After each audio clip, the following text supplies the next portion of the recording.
The topic of this video is don't make someone else the hero of your story,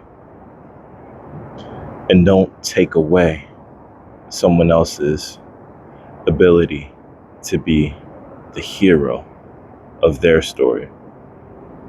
So let's talk about it. A lot of times we'll encounter people in our lives, work, out and about, different social situations, and we'll look at where they are, and it's not necessarily a judgmental thing, and not necessarily putting them down or being envious about where it is that they are. But what we'll do is we take on an attitude of servitude.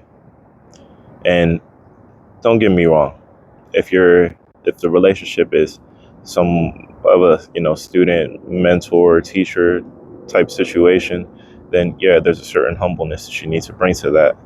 But I'm just talking about a general interaction. We'll take a servitude mindset, and it's almost like subconsciously we believe that you know you need to help that person in some way, or that person has somewhat of a greater value than you. And that's not accurate. Bringing it back to the law of one, because the law of one dispels all myths. If we are one, and if everything that you're seeing outside of you is a reflection of an internal state of being, then the fact that your energy is encountering someone who's showing you what type of potential lies inside of you, that should be more of motivation to you to go inside and see what that level of greatness looks like for you.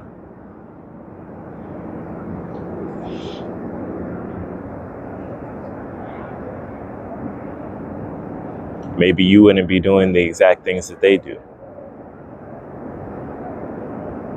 Maybe you don't make the same investments, work the same type of job that they do, operate the type of businesses that they operate.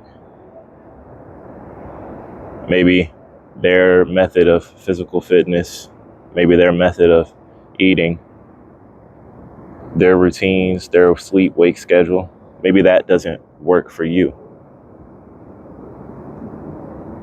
But perhaps the fact that they have all of that alerts you to the fact that something similar could be in the works for you. And those type of anchors, if you were to drop them, would pull you into a reality where you similarly express a level of greatness akin to the frequency that you see them emanating at, because that frequency lies within you.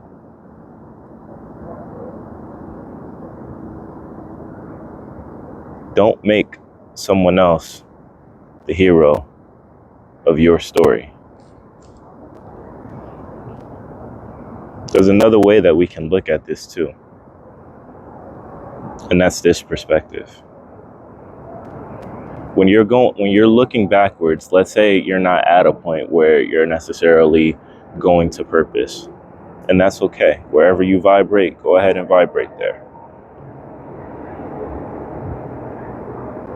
So you're dealing with some trauma. You're dealing with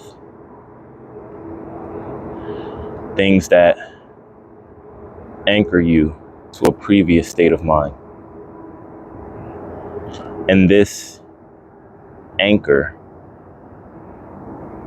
is attached to a story that you tell yourself. And in this story, the narrative revolves around certain characters who play a pivotal role. Now, don't make someone else the star of your story. Not all stars are positive. It can be that this person had a profound negative impact on you. Maybe they hurt you in a way that you just can't understand, or you were too young to understand. Maybe they just did something so wrong, so backwards, so twisted. You can't understand why. and it's hard for you to let it go. I'm going to tell you right now, having an anchor like that, having a being rooted in the identity of victimhood based on what someone else did, regardless of what the situation is, you fill in the blank however it is. And I'm not trying to neglect or say that your trauma isn't valid or your pain isn't there. I'm not saying that that isn't real at all. Yes, that identity exists, but that doesn't mean that you have to occupy it.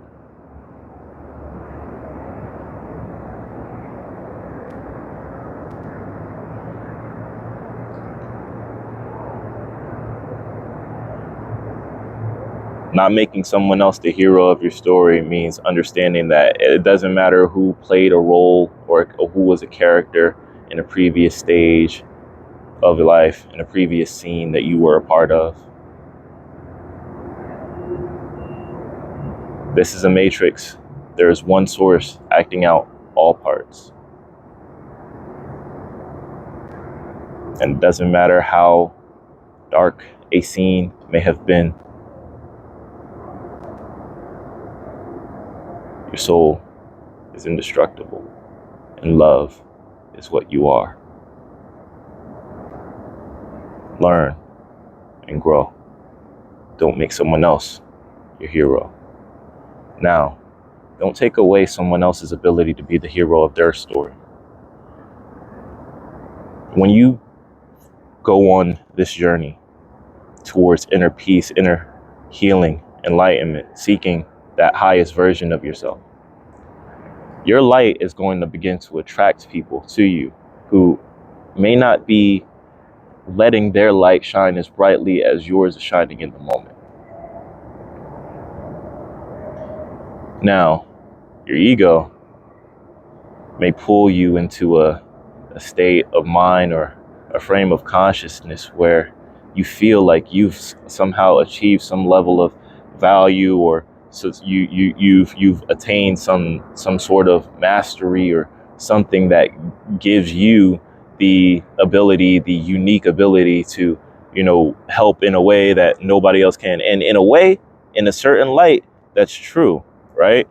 But at the same time, you're not greater than anyone, nor are you anyone's God. You are the God of your reality, but it does not take away from the fact that everyone else is the God of theirs. There's one consciousness, and we all are individuated aspects of it.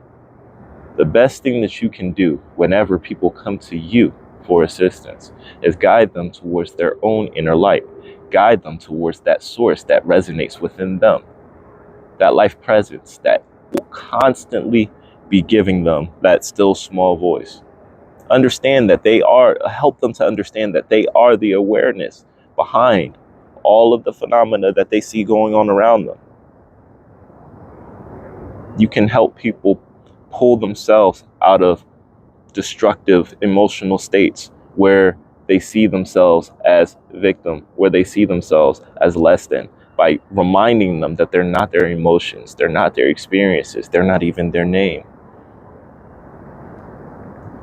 Bring it back to the I am. Bring it back to source.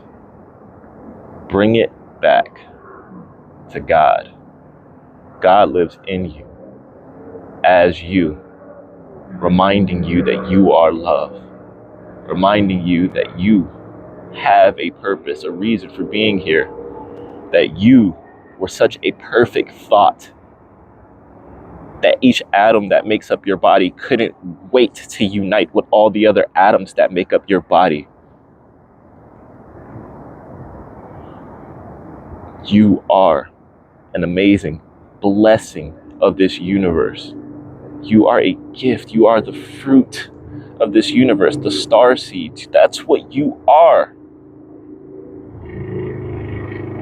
So luminescent. That's what you are. That's what we all are. I love you. I just want to see the fullest expression of you. This is The Spark.